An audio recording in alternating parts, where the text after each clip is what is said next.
easiest and cheapest ways to substantially improve your hearing, because Correct. it takes the voice of the person you want to hear, Correct. sends it directly into your ears. You can even go into your smartphone app and deactivate it. Let's say that they get up and walk into the bathroom and you don't really want to hear that, right? That I can do. I can turn it off. I don't need, Don't need to hear that. don't need to hear that. Yeah. I'm going to turn that off. Hey guys, welcome back to the Dr. Cliff Show. I'm Cliff Olson, Doctor of Audiology and founder of Applied Hearing Solutions in Phoenix, Arizona. And I am joined today by a very special guest. Very first time I've ever had a patient in the studio, but we are joined by Steve Kramer. Steve, thanks for coming out to Arizona here for us. So the reason we're actually having you on the show is because you have a very interesting story. You've even said yourself that other audiologists that you've worked with over the years have said that you completely outperform what expectations when it comes to the amount of hearing loss that you have, but how well you do with hearing treatment. How well I perform. That's exactly right. I got them fooled a little bit. You got them fooled? But yeah. I struggle, but I think, to be fair, a lot of individuals with hearing loss, they do have to try to overcome the hearing loss that they have, and at times trick people into thinking that they've actually heard what they've said, right? Correct. So we want to know from you really what the story is. And so we'll start with the part of, why the heck are you even out here? You actually live in California. I live in California. I do go to a hearing center in California. That's where I do get my hearing aids dispensed, and that's where I've been doing this for probably the last 30 years. So my hearing really started to change in my late 20s. By the age of 29, 30, I made the decision, okay, I'm going to get a hearing aid. So I did. It helped, but it was like, that was the first step. And the first step was actually wearing something in your ears. I was really conscious of it. Some people looking, he's got something in his ear, or you're too young to wear a hearing aid, things like that. But I knew I needed help. So I have stayed with the same company for basically 30 years or so. But over the years, I started to realize, each set that I got, there's something missing. Something's not right. And I didn't know what it was. How many pairs of hearing aids do you think that you've had over the years? I'm probably maybe 8, I would say. Probably about 8 pairs, I would say. And do you think that your performance with each set did get better, or do you feel like you were on a downhill trajectory even with getting new technology? With the new technology, it's going upward because of what I can do now. Stream, watch TV, phone calls, mute. I can turn you off if I want to. Please don't. I can turn you off, things like that. In the beginning, no, it was just basically analog with in the ear canal. That's what I had first, and then I went to behind the ear, and then went through the technologies that way. Even with the Connect clip, or the Phonak Connect clip, right, on off there, which is a nice feature. I still use it for time to time for certain situations that I need it, but I really like this last set. And this last set, I had this feeling that I'm missing something. I got them, they're great, but something's off. And this was about a year ago. This was about a year ago. About a year ago. In fact, I think the reason, because you have the Phonak Sphere hearing aids, and I think the reason, if I recall correctly, because it's been a little over a year since we first made contact, but you said that you actually wanted to get the Phonak Audeo Sphere Infinio hearing aids because of the video that I had created around launch time. Correct. Right. Yeah, I saw that. I was given the opportunity to get them. I did get them. They were programmed, but something was wrong. Something was off. And watching YouTube videos, things on Facebook, Facebook follower, all that, I came across a video of real ear measurement. And I thought my audiologist at the time, where I had been going, they don't use it. It's on the desk, there it is, but what is it? It really wasn't introduced to me. So I get them, I pop them in, I go about life, and I'm struggling until I came across your video on real ear measurement on how it's explained. And that's when I did some research, and I called Applied Hearing Solutions and made the call.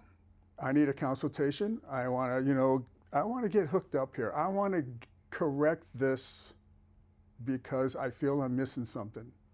This wasn't introduced to me, real ear measurement, and I see where this is a beneficiary.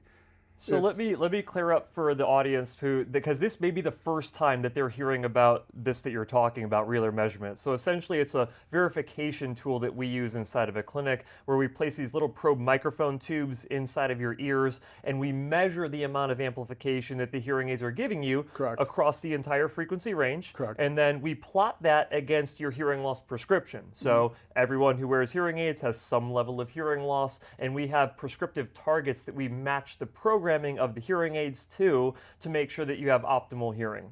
Now, when you brought that up, because you had seen it in your previous provider's office, you see the equipment there, you probably asked them, hey, can we do that, or why don't we do that? How did that conversation go? I just asked them, what is this big, giant blue seashell looking thing right here? It's a speaker. Well, what does it do? Well, we don't need it. Okay. That's what I thought. We don't need it, but why is it there? Never seen it used until I saw your video. And then after reaching out to you, making that first initial visit and showing me, hey, there's room for improvement for you, and this is what we're gonna do. So actually doing that, you made some minor adjustments that first time, and it was like, wow, hey, wait a minute. That's right, because we didn't even, so just so the viewers know, the way that it works is that when you come up for a consultation, it's a 2-hour process of us like literally measuring everything and discovering everything about you and your hearing. And then after that, we were able to come up with a game plan of like, here's what we would do to optimize your treatment. And for you, we were able to do it with the same hearing aids because fortunately you had been fit with really good hearing aids and you even had custom ear molds at the time, which is fantastic. So that previous provider did a really good job at identifying you. But I need those custom ear molds because I need the extra amplification. That's right. I need that. I need everything I can get. That's right. Everything. Yep. And that is probably the most intense hearing test I've ever taken. Getting inside that little 5x5 booth and doing my thing with, beep, beep, beep. I heard it. Yes, yes, yes. No, no, no. But it was intense. It was like in depth. It was great. And sure, we did this today on my visit today. I was a little nervous. But I got through it and was like a little bit better. Actually, a lot better. I wasn't nervous. I think I kind of freaked myself out a little bit. I think we all psych ourselves up a little bit for a hearing test. I'm thinking, I'm going to fail at this. But I'm not going to fail. It's just, really concentrate on, what you hear. Well, even so, individuals who get their hearing tested who have completely normal hearing, we're always on the borderline of what they can and cannot hear. So someone with hearing loss or without hearing loss, they kind of have the same experience inside of the sound booth as they're listening for these really faint little beeps and your brain almost plays tricks on you. I'm listening for everything. Right? I'm listening for every little beep, blip, whatever. Right, exactly. If your heartbeat has a murmur or something like that, you're clicking the button. So what was your experience, the difference between experiences? So you had come from this other clinic, you really wanted real ear measurement done, because I think that you realized that if they don't do real ear measurement, how do they know if my hearing aids are programmed correctly? Correct. Right? So you schedule that consultation, you come out. After you had that consultation, what was going through your head? Did you feel at that time like this is going to be a good decision to literally make the commute from California to Arizona? It wasn't a good decision. It was a great decision because it was like, hey, I reached out and I found somebody, I found a place that can help me, that actually cares. That's the whole thing. You guys care about your patients, their hearing problems, your hearing solutions, the whole thing. That's where the word solution comes in, because we're going to work with you with what you have, what you need, what we can do, what we can adjust, all this. So making the trip from California out here, don't worry about it. I'll come once a week, if I have to. But I just feel that I get help, care from you and your team that have helped me, have helped lots of patients, and it all starts with the first phone call that I made. So that's interesting, and I love you saying nice things about the clinic. I want to dive into what were the specific things. So when you come out, of course, we put you into the sound booth. We did a completely updated hearing test to include speech and noise testing, recorded word testing to make sure that all of the results that we have are completely valid. And then we went through, reviewed those results with you, but we actually call this appointment an applied 360 review appointment. So individuals who have existing hearing aids already, we put them through a 2-hour review of their current treatment. Now, sometimes we identify that the current hearing aids that they have are great and we can continue on with those, which was your case. And other times we identify that they are not in hearing aids that even come close to being able to treat their hearing loss effectively. So like I said, in your case, you had hearing aids that were serviceable. They were mechanically functioning the right way. But when we hooked you up to do real ear measurements, what we found is that the programming inside of the hearing aids was dramatically off of your prescriptive targets. And essentially what had happened is that you were being significantly over-amplified in the low and mid frequencies. So what was your perception of the way that things sounded with your hearing aids when you first came into our clinic for help? Way too much amplification. It was, I needed some clarity, but it was like, let's give you volume, and volume's not the answer. So with the adjustment that you made from the real ear measurement, yeah, I brought that volume down, but it was more clear of what I can hear. So I started to notice as soon as I got these new set, wait a minute, something's off. Something's not right. I'm struggling where I know I should be able to hear you. I know I should be able to answer that or whatever here in certain situations. And I was lucky that day. You're just being blasted out with volume. I was being blasted with volume, but it was, thankful that I sat down that day, turned on Facebook or whatever, and came across that video of yours that explained this. It's like, wait, my last clinic didn't do that. They told me it was a speaker. We don't need this. Right. So. And you had explained in that video, come out, we can do a consultation, and that's when I called. Yeah.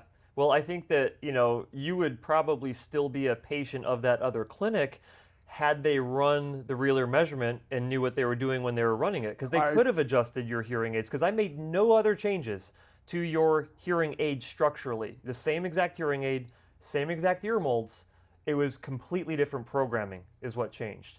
And the only reason I changed the programming is because I objectively identified, oh, you're being substantially over-amplified here and under-amplified in these other ranges. And once we corrected for all of that, it restored more clarity, not volume. In fact, it took the volume down, but you could clearly understand people better. Correct. Because the last set I had before these spheres, I've been in there multiple times.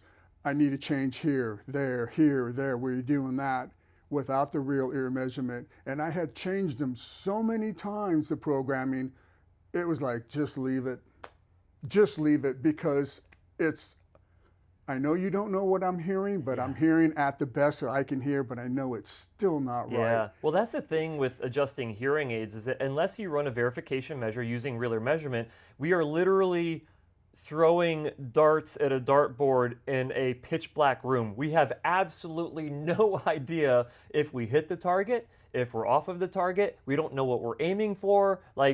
You're just throwing stuff up against a wall and hopefully something sticks. Hope something sticks. Yeah. And when you walk out and go into the real world and it doesn't stick, then you got to come back. And then you have to try to articulate what it actually is without really knowing what you're missing. You just know that something's missing. But to try to explain it and, well, let's tweak it here and tweak it there. How does that sound? Well, we're in this, perfect room here. Wait until I get out into the real world. Then I'll tell you, nope, that's not going to work. I'm back, put it back to where it was, and then we go from there. And you're just chasing your tail the whole time. I'm just going around in circles and circles, because the hard part is like, what do you actually hear? That's the hard part. What do you actually hear? And in that sense, it's kind of hard to explain. And sometimes they get it right, sometimes they don't. But watching that video, hey, they don't do that real ear measurement. How come they didn't offer that? Or are they not properly trained? Or it's just too much time? Or whatever the issue is or excuse. You didn't have that excuse. Hey, sit down, let's get it going. Whoa. Buddy, there's something wrong here. The whole programming thing is just off for you. It was plain as day. And I like to think that when you were done with that appointment, that you probably had an epiphany again of like, oh my gosh, like that makes total sense of actually measuring the amplification levels to your exact prescription, Because I right? do remember walking out of your office, walking back to the car, and going back to the airport. It was like, wow, I can really hear the radio. I can really hear things that are going on. I went and got lunch. And it was like, I can hear the guy behind the counter. I can hear this. I went to the airport.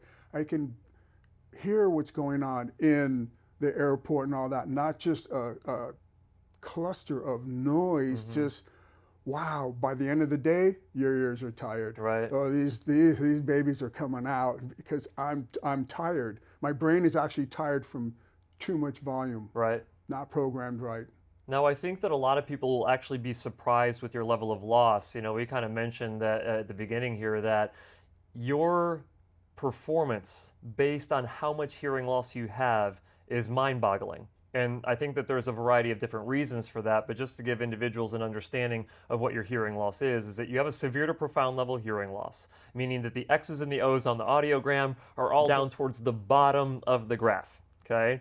There are some frequencies in the upper frequency ranges that you have undetectable hearing, meaning we can play the beeps in the sound booth as loud as we want to, and you still cannot hear them. Okay. Your uncomfortable listening levels are at a reasonable level, but we basically have a very narrow window of where we can amplify sound for you. If we make the volume too loud, it becomes uncomfortably loud to you. If we have the volume too low, it means that the sound is not even audible for you to have a shot to understand what it is. And I'm struggling. I am struggling to put that sentence together, that word together, or what did you just say?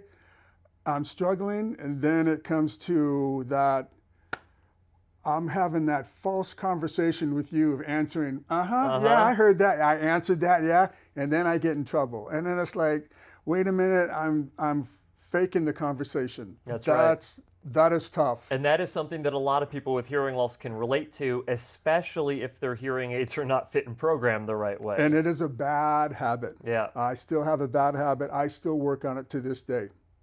Well, you're probably getting better at it. I'm getting better at it. Yes, I'm getting better at it, but I have to realize I didn't hear it, just kind of surrender to it. I didn't hear it. Right. But when you want to perform at 100% with the hearing world, hearing people, yeah, I heard that.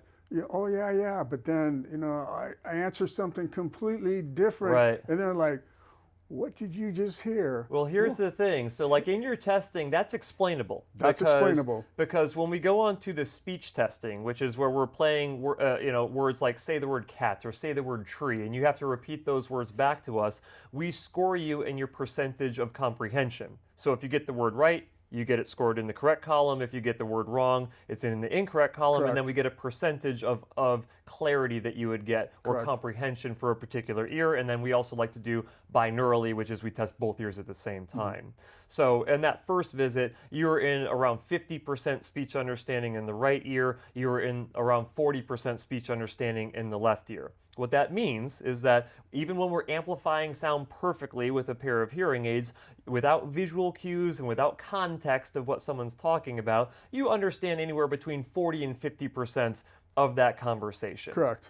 Now, when we did it both ears together, you were right around 50% as well from a comprehension standpoint. But what that means is that you could wear the best hearing aids in the world, which you could argue that you're wearing right now, programmed perfectly, which you could argue that right now is as close to perfection on these hearing aids as you could possibly get, but you're still not going to comprehend everything that's being said to you. No. So I don't think that you should, go too hard on yourself from having to, from time to time, fake along with the conversation. Right. But I also agree with you that you should advocate for yourself to where if you do not actually hear and understand something, you have to augment that conversation with the individual to let them know in some way, shape, or form that they need to repeat what they said or say what they said in a different way. Because it's a bad habit. It really is a bad habit to get through the conversation.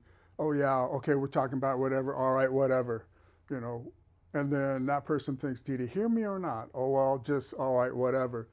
So yes, it is a bad habit. I work on it, and I work on it pretty much daily. And I have to tell myself, just, I didn't hear you. Can you repeat it? You know, I'm more hard on myself, but then again, I don't want to have to be, not a burden, but it's kind of tough, and I do get myself in jams.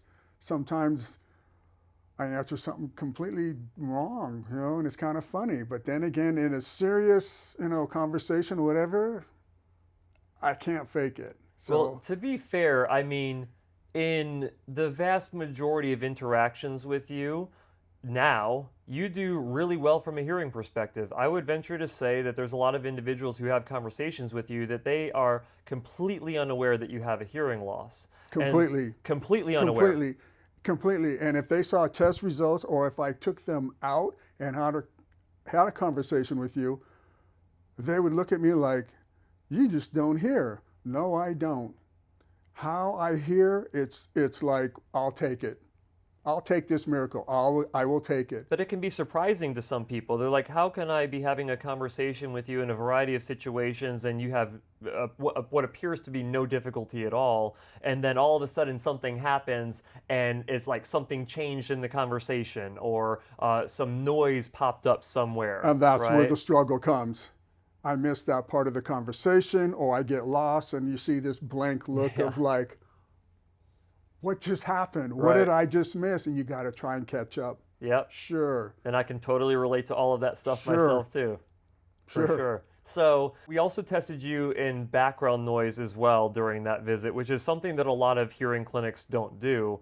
But the reason that we find it helpful, other than it just being best practices, and we should all be following as clinicians best practices when it comes to testing and treatment, but it tells us how much separation of speech you need over the background noise before you can understand 50% of what someone is saying.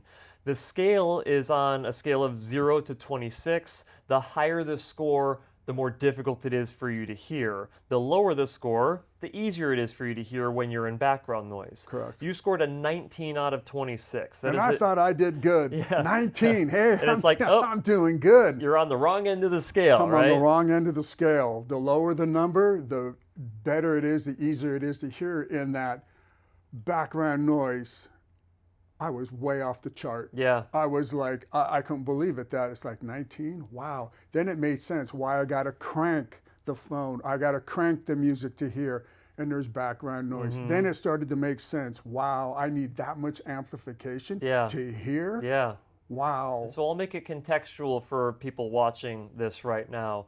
So when you have a 0 signal-to-noise ratio loss score, which is what the scoring is on the scale, that means that you hear as well as someone with normal hearing and background noise. The background noise can be at the same level as the speech, and you can still separate it and understand what someone is saying. As that score climbs from a 0 up higher, let's say that you have a 10 decibel signal-to-noise ratio loss score. Well, 10 decibels is essentially a doubling in the perception realm. That means that you would need speech to be twice as loud as the background noise if you had a score of 10. Correct. If you have a score of 20, and it's logarithmic here, that means that not only do you need the speech to be double the volume of the background noise, but you need to be doubling of the doubling. So it needs to be 4 times louder than the background noise before you can hear and understand what someone is saying. So as you can see, the higher you go on that scale, the more difficult it is, because if you're not talking to someone with a really powerful voice like mine, and you don't have hearing aids that are set up to separate the speech from the noise at that level, then you really have no shot at understanding people when they're talking to you, unless you're using lip reading or you're using context of what the conversation is about. Correct. So a score of 19, as you can see, is really on the bad side of the scale, but we wouldn't ever know where you sit at unless we run the test on you. Because you could theoretically, even with your current level of hearing loss, you could have a 5 on that, which means that you really don't have much difficulty separating speech from background noise. But until we run the test, we really don't know. And here's, to add insult to injury, if you have the hearing aids not properly programmed, you are not able to shrink that score down closer to 0. In fact, you can actually make it worse. Correct. Because you're over amplifying the background noise, but you're not separating the speech from the background noise. Now, one feature that your hearing aids have is artificial intelligence, where you can switch into a program, or it can even do it for you automatically, where it helps you shrink that score up even more to the point where it becomes doable. So let's talk to everyone about how do you perform when things get noisy? Well, there's different ways to handle this. One is actually take the app on the phone and actually manually go into the AI mode. Noisy restaurants, noisy environments, I can control it, and I can control the volume up, down, where I need to be. And another way to control this is the person that you're with that actually understands and cares about your hearing and says, hey, let's sit out on the patio where it's quiet. That's an A+. That is an A+ right there. Or that person will say, I know it's loud in here. It's loud for me too, because I do hear, can you turn down the music in the patio? It's just way too loud. So they turn it down. And that's a perfect example of you advocating for yourself Correct. in that situation. But it also is the person that you're with, is helping you. She understands that, can you help us? Can you help him? That is another way. Third way is they automatically change. When I walk into a situation and I can hear it, and it pulls that person's voice behind the counter out and turns back that noisy kitchen noise, that noisy counter noise, that noisy whatever it is. Somebody's banging a hammer over here, doing whatever, and then I can hear your voice. So there are different ways to manage this, to pull that voice out so I can hear this. There are, or just simply ask them, can you repeat yourself? Right. Probably the most important thing. Yeah. I didn't hear you. Right. Where does a device like this come into play? So this is the Phonak partner mic, which is compatible with your hearing aids. Correct. If we turn this on, it automatically activates, and then it takes the voice of the person who you're talking to and sends it directly into your ears. Correct. How much benefit do you find from a device like this when it's noisy? When it's noisy, I can sit in the back of the room. If there's a meeting, a presentation, whatever, I can sit in the back of the room and actually be, technically, sitting in the front. Right. Because I can hear you all around the room. You could probably even go to the bathroom while they're talking. I can go get a mixed drink and come back. And then sit down and not miss anything. It really works. It works in the car, works in the truck. It works when you go somewhere and you want to watch TV. You put that thing by the TV, near the sound bar, wherever, and it picks up the TV. So you don't miss what they're talking about. And that's great. The other thing that helps me is captions on the TV screen. That is really cool. So that there is a plus. Noisy restaurants, even outside, and you really want to be in tune with that person, wear that. Right. Wear that. This is one of the easiest and cheapest ways to substantially improve your hearing, because Correct. it takes the voice of the person you want to hear, Correct. sends it directly into your ears. You can even go into your smartphone app and deactivate it. Let's say that they get up and walk into the bathroom and you don't really want to hear that, right? That I can do. I can turn it off. I don't need, Don't need to hear that. don't need to hear that. Yeah. I'm going to turn that off. And when you come back, turn it back on. Right? That does work. Honestly, I don't use it all that much. I should, but I tell myself, I can get through it with just my hearing aids. But it's like, there's the extra help. Yeah. Use it. If you want it, you got it right there. I got it right there. I really need to do it, and really anybody that wears it, it's not going to be a nuisance on your clothing. You really don't notice it, but it's like it's helping 100%. I don't know what the exact range is on it, how far I can go, but far enough to where we can have a conversation. You could go to the bar and go get a drink, and I could still answer your question. Hey, what kind of wine do you want? I could still answer it from 30 feet away. They wouldn't be able to hear you, Make but it red, you could hear them, right? Yes, that kind of thing. Right. So that is very helpful. It really is. That's awesome. So, I think a lot of people don't realize that there are these additional tools that you can utilize along with your hearing aids. Correct. And I think, again, it really comes down to the hearing care professional that you're working with. Are they going to introduce it to you, or are they not? because I'll just be honest here, an audiologist needing to set up and program an additional accessory takes more of their time, and time is a precious commodity with professionals who are seeing numerous patients a day. So it really comes down to their willingness to want to find a solution for every single issue that a patient is having. Correct. And if you're not getting that from your hearing care professional, then kind of like you were questioning in the back of your head without getting the real measurement is, are you at the right place that's actually going to be doing everything possible to solve your hearing difficulties, right? And if they're not, then you got to consider, well, do I need to get a second opinion somewhere? Get a second opinion, and I'm not happy here. Hey, it's been great here, but I'm not getting the full benefit of what you can do. So I need to look elsewhere.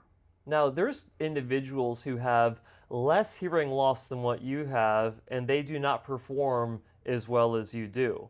And I think a large component of that is how much effort you actually put in to your hearing treatment. Correct. Some individuals, they go into the hearing care professional. The professional's like, okay, here's the hearing aids. How does that sound?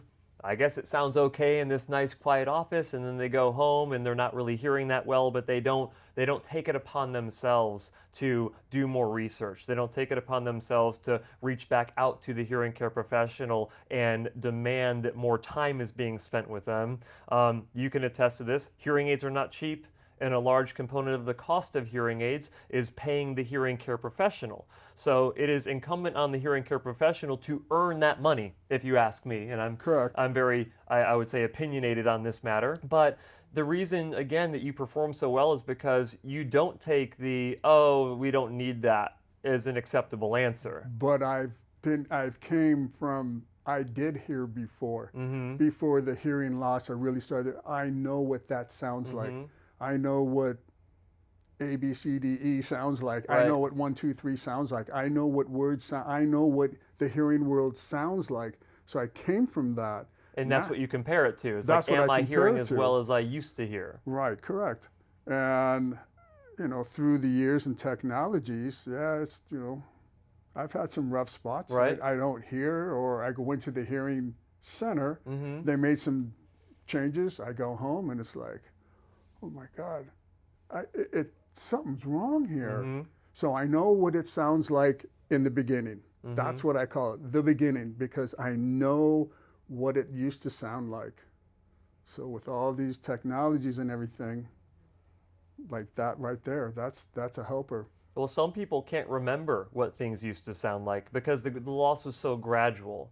And then on top of that, there's different configurations of hearing loss where someone might have good low frequency hearing and all they're missing is the high frequencies. So their perception is that everyone talks at the right volume level, but they just miss the clarity out of what someone is saying, right? Correct. It sounds like you're mumbling to me, kind of thing.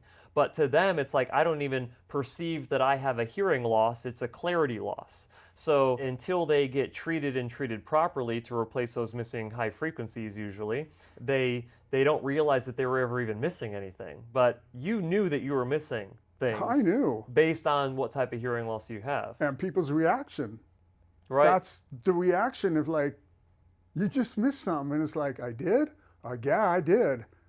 No, I didn't. Yes, you did. Kind of that right there. So I knew I'm missing out. I know I got to keep up with technology, information, all that. And so you right now are sitting in a pretty good spot. And one of the other things that you did, because again, it's like you leave no stone unturned when it comes to optimizing your own hearing, but I got you turned on to very shortly after I started making adjustments on your hearing aids to auditory training. Correct. And for those of you who don't know what auditory training is, think of it like physical therapy for your ears. If you go through a knee replacement surgery, your surgeon's going to say, you better go through physical therapy afterwards, otherwise that's not going to heal up properly and it won't function the right way. Correct. And your recovery in general will be much more difficult. So you go through physical therapy to strengthen everything around your knee. Very similar concept to hearing aids. You can replace the missing sound back up to your brain, but you have to train your brain on how to process and hear that sound effectively.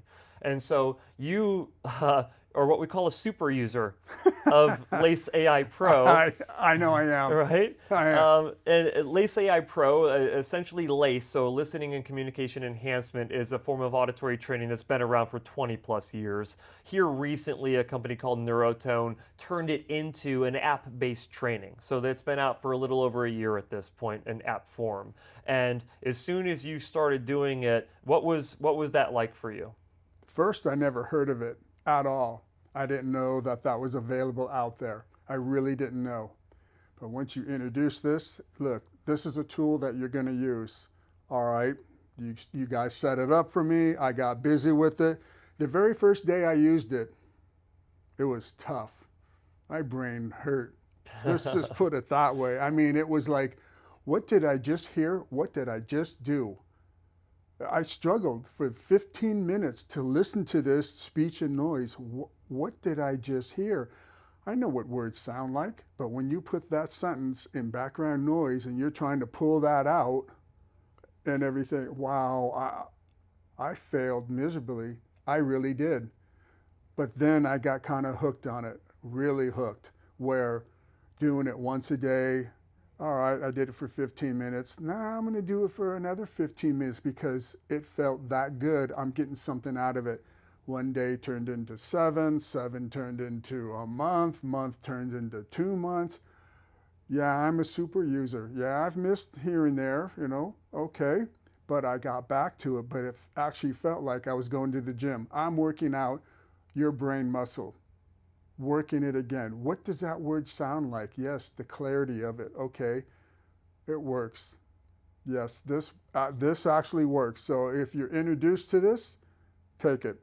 And so you've actually done a lot of the different modules inside of it. I mean, you did a lot of the speech and noise training early on. You still continue to do the speech and noise training. You're really good at rapid speech as well. Your rapid speech score is off the charts. You can understand at like a 280 word per minute speed, which is an exceptionally quick talker. Your working memory training, it looks to be going well inside because we get to track all of this stuff on you. Missing word is kind of a new training that just came out fairly recently. Missing word is new. I've gone into it. I need to finish that module. Correct. But I feel that I struggle in speech and noise. So I go back to that module and I work on this. I can change the subjects. Right now I'm on cooking and baking, really. Because I have to train my brain to hear different things. Right. If I get stuck on the same subject, U.S. history, if I just do U.S. history, it's going to become too easy. I know what that sounds like. Right. Oh, I can guess at it. Yep. I'm not going to guess at it, so I change it up. All these different things. Well, back in the day, Lace originally had a finite amount of training material, very limited. You would be, at this point, because the last time I checked, you were over 100 hours of training time, which is insane, by the way. But you would have had to repeat everything, dozens of times over. But Sure. there's way more training material inside of the app, Correct. and that's stuff that they'll still continue to add to as time goes on. And I can take this out, open up the app on my phone, anywhere. That's right. It streams directly into your Right ears. here. I did it this morning. Yep. I did it on vacation. I did it multiple places that I go, I have time, I'm going to do it now. Yes, I put myself in that situation of other background noise. It's extremely tough when you hear real background noise, and with the app going and stuff, it's a little tough. Yeah. Sometimes you got to stop it. It's like, it's too much. I got to wait until I get into like a controlled situation, a quiet room, Right. then work on this. So I use it everywhere. I really do. And you were talking that you actually have your girlfriend's voice as a familiar voice inside of the training in the app. Yes, when it comes to that and adding a voice, this absolutely helps because now you're focused on that voice. And what I mean by that voice is, yeah, you can get used to the voice that's on the app, but then you get used to it. I'm going to be, listening to you speak. I need to pick up your voice. Your voice is important, so I listen to it. And it's gotten better. At first it was tough, but after training, going to the gym every day and really working on this, now I'm really starting to pick up words. as this phrase comes by, I might not catch the whole phrase, but I know you're talking about baking. I know you're talking about, this or that or whatever it is. I can pick up what you're talking about by 2 or 3 words. That's really it. But it's you're hearing that familiar voice. So if you do have the app, add that voice to it, and it helps. Absolutely. Completely. I mean, there's room for other voices and stuff, Yep. but I'm focusing on this voice here because it helps me. I'm around you. I want to hear you. Right. I don't want to guess. Yeah. And it was like, oh, yeah, I heard that. Yeah, I answer something, and it's like completely. And the more someone gets to know you, the more they know when you're faking it, Yeah, right? Don't fake it. Yeah. Yeah. Word on the street is that the company even reached out to you because they wanted to know from a super user. From a super user. What was that conversation like? That was a great conversation. They were amazed that I use it just so much. They can see how much time I put into it. But then we talked on, do you have any input? Do you have any real world situations that we can come up with and how to make a new type of module? Because I told them, I said, you're creating these modules, but if you have near perfect hearing, it's going to be easy for you. You want to talk to somebody that's like, hey, he wears hearing aids or she wears hearing aids and they struggle. What do we need to build a module on around that? Mm-hmm. How can we help you with daily life listening to this type of module that we're going to create? I don't know what I would call it. Yeah. But it would be like, walking into your big box store. What do I hear when I go in this place? Right. You hear a little bit of everything. Yeah. It's crazy. So, especially if you go on a Saturday. Sure. Free sample day, right? Free sample day or, sample day during the week. Right. So they did reach out and, let's bounce some ideas off you. What do you hear? What do you think we can improve on? I actually had them out to interview them on the Dr. Cliff show here, and they were fully familiar with who you are and with the feedback that you gave them, and they're taking feedback from all of you super users, and they're trying to determine which direction to go, which different modules to add. Given that you have a lifetime license of the app, any new improvements that they make on the app are automatically updated. Correct. In there for you. Now, there's probably people watching this that are like, well, where the heck do I get access to Lace AI Pro? I do have a link to that down in the description, so if you want to get Lace AI Pro for yourself, I also have a discount code for Dr. Cliff channel subscribers that I'll put in the description there for you as well. So if you want to become a super user, just like Steve is here, you guys can do that too, because it definitely can improve your hearing substantially. Oh, there's nothing better than getting a personal note from you. Yeah. Hey, great training, Good job. move forward. That's right. It's, these little notes, and it's like, it's encouragement. Oh, cool. They see what I'm doing. That's right. It's not like I'm doing it, do you really see my performance? Right. Do you see what I'm actually, am I doing it at all? Because I could come in here and say, yeah, I just did 100 hours of training, and you get, oh yeah, sure, but when you see live test results, That's right. you're using this. We so can see it. there's no way to bluff in that. There's right. no way of getting around of like, yeah, I do. But Do you ever look at the leaderboard on the app and see where you I compare? do. I was up near the top Yeah. there, and I missed a couple of days, got knocked back down. But it's like no problem because I got right back to it the next day or the second day, and I'm back at the gym. Yeah. I'm hitting it. I'm working. It's like I feel good. If I'm too far out from it, month, 2 months, whatever, okay, now I really got to start over again. Right. But missing a day or two, it's okay. It's fine. They're not going to lock the door on you, but it's I get back to training, life happens, things, I just couldn't do this today. Well, I think it's a really big reason why you significantly outperform when it comes to the level of hearing loss that you have with your hearing treatment. But I do want to talk about, we just had what we call your platinum visit today. Platinum visits, when you come in, we run maintenance on your hearing aids, full diagnostics to make sure mechanically the hearing aids are functioning the right way. We put you through testing again, and then we run verification measures again if we need to, based on any changes to your hearing. And what we identified is that there's been a little bit of a decline declining your hearing, nothing crazy, but you actually even brought up the idea that, well, maybe from other content that you've seen online, maybe exploring the cochlear implant route is something that you might want to do here in 2026. But can you kind of share with us, what kind of led to that, that thought process based on the content that you were watching? Well, anything that I've seen online, any kind of social media, any Facebook page or anything, users that I'm connected to on different hearing groups, I see this often, the implant. And now that they make these great videos on really how to, explaining this device on how this works. I've actually have seen a couple people with these, and they picked up on, I know you wear hearing aids and I can tell that you miss things. And it's like, yes, I do. Well, I have an implant. Oh, wow, that's cool. Can you tell me more about it? And this one individual told me that she went from 2% hearing in one ear to well over 80%. And she was just amazed that this works for her.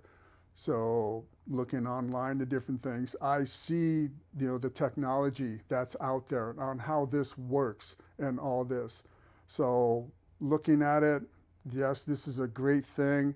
And at my age now, it's like, all right, what's going to happen to my hearing in the next 5, 10, 20 years? What decision I'm going to have to make? Am I still going to be able to hear in 10 years, 5 years, 2 years? With the technology now, I can move forward and be able to hear much better with clarity. Maybe lose a hearing aid or two, but it's gonna help me in the long run. And I look at this, and it's like, I'm not afraid of the whole process of how this, done surgically. I'm not afraid of that. It's just I have to make this decision at some point soon. And if I'm the candidate for it, most likely 100% I'll move forward and do this because, I live, somewhat of an active life and I still do things and stuff. I want to hear. Right. So, for those individuals who might not be familiar with what we're talking about here at Cochlear Implant, I'll just kind of break it down this way. Hearing aids amplify external sounds. They work really well for individuals who have hearing loss where the X's and O's on their audiogram fall below the normal levels on the audiogram.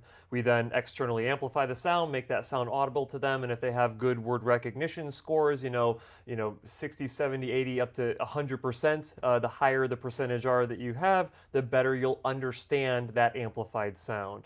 But as your word recognition scores start to decline and they go, from 100 down to 90, down to 70, down into the 40s and the 30s, or heaven forbid that individual, you said, gets down to 2% speech understanding, hearing aids can't help you as much with that level of hearing loss. So what do? Well, we basically bypass the whole auditory system. The surgeon will implant a cochlear implant. An electrode array will go into your cochlea, which is your hearing organ. Even if you have a bunch of damage to your hair cells that don't allow you to get benefit with hearing aids, you can bypass all that damage and stimulate the auditory nerve directly. And then it sends a much cleaner signal up to the brain so you can hear much better. That's how that individual was able to go from 2% speech understanding with her hearing aid programmed perfectly up to well over 80% speech understanding. And the thing that you speak of here of when is the right time? Well, you don't want to wait till you get down to 2% speech understanding before you make the decision to go that route. Correct. You want to map your progression, how fast is your hearing declining, and you want to catch it before you're non-functional, right, from a hearing perspective. Sure. Especially because it's a process. You have to get evaluated with properly fit and programmed hearing aids. You can't go and get evaluated with no hearing aids, so you have to go through the step-by-step process. And if they determine that you hear bad enough with really good hearing aids programmed perfectly, then you become a candidate for a cochlear implant. If you test out too well, and this is the concern that we may have for you, is that, you have severe to profound hearing loss with relatively low word recognition scores, but we've got you so dialed in with your hearing aids to your prescription to where you perform really, really well and you've done a ton of auditory training, it's possible that you go through a candidacy evaluation and they say, listen, Steve, you hear too well with your hearing aids that you're not a candidate yet. Come back in 5 years. You know, come back in a year or 2 or 5 years, Correct. right? Correct. And then do it again. But, you know, based on our conversation this morning, it seems like this year might be the year where at least going in and getting the evaluation and finding out where you're at, you might be a candidate, you might not. But if the goal for you is to hear your absolute best, which is my goal for every single one of my patients, even though I don't do cochlear implants anymore, which means that you would have to go somewhere else to get this done, it would likely result in you having substantially better hearing than what you have now with these hearing aids that are programmed really, really well. Correct. So, you know, it seems like you've kind of come to that conclusion really on your own. I don't know if you even needed any help from me to come to that conclusion. Honestly, no. Right. You know, but it's out there. That information is out there. And I look at the different makers of this, how the surgery actually goes, the whole process of everything. Then I look at how well you perform after the fact. And then it's like, wow, these people really do perform that much better.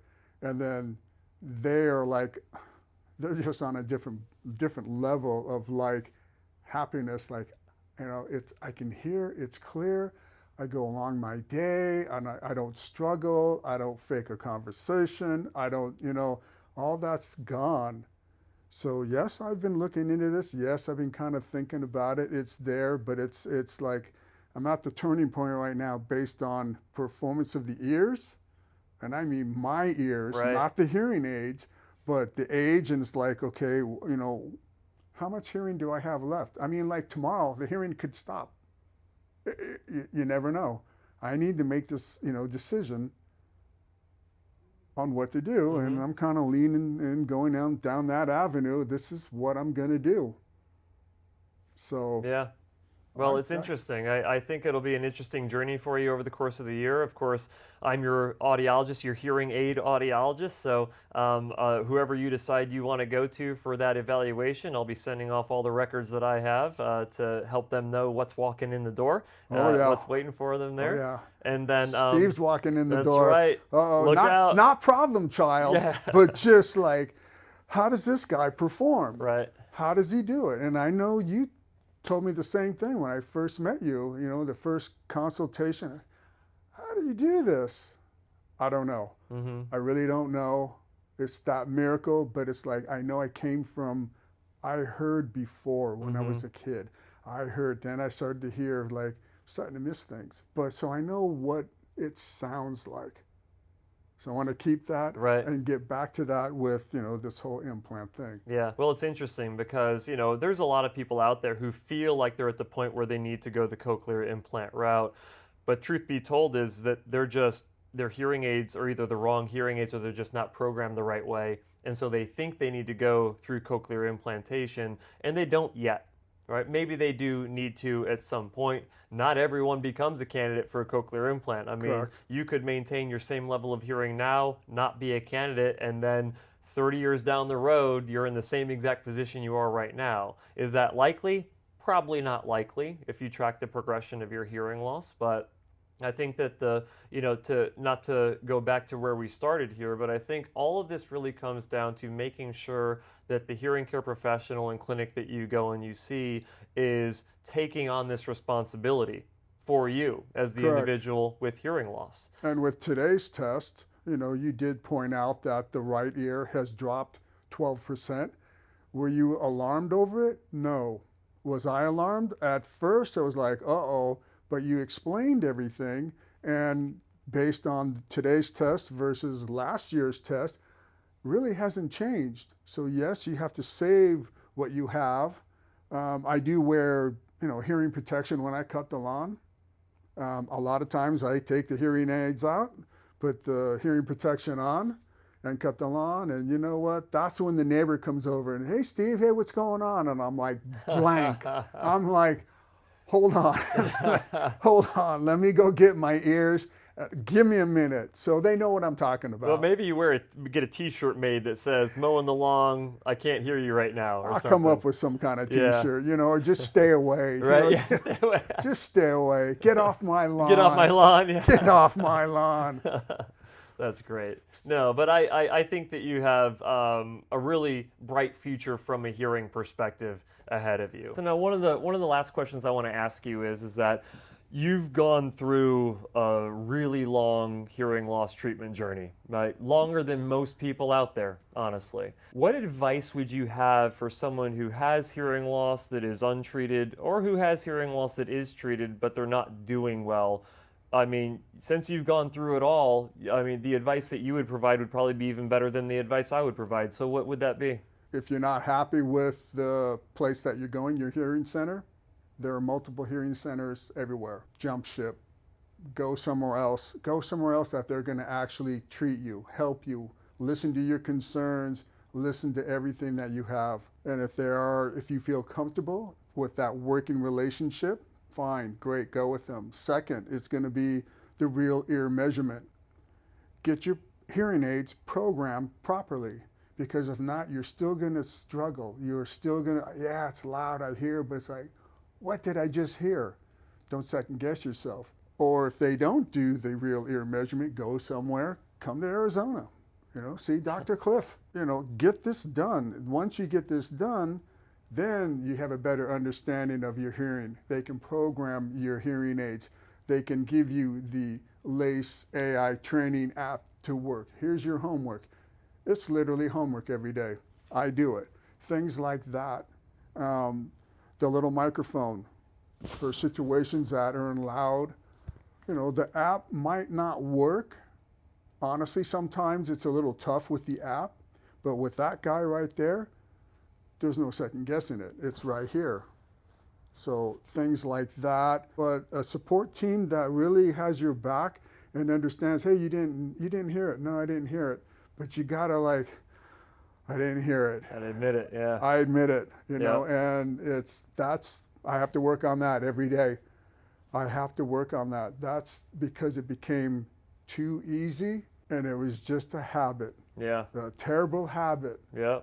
So I work on it. And a lot of people do it, and I think that after watching this episode, they're going to think twice about how much they should be doing that. You're going to think twice. Steve, thank you so much for coming on the show. Thanks, I really appreciate it. Now, anyone who comes out here from somewhere else to be on the show, I always have a gift for them. Oh, wow. So I'm going to go ahead, and you've probably seen me drinking out of my Dr. Cliff Show mug down here. So now you get your very own Dr. Cliff Show mug there. Oh, I appreciate that. Awesome. That was very enlightening. There you go. That was very enlightening. Thank you for coming out and sharing your story. Like I said, you're the first actual patient of mine who's been on the show to my recollection. So there's always a first for everything. There's a first for everything, and this is what it was. Really? So, but thank you again so much. Oh, it's you're greatly welcome. appreciated. Guys, if you enjoyed this episode, make sure that you hit the like button. If you are not yet subscribed to the channel with notifications turned on, go ahead and do that as well, and we'll see you next time.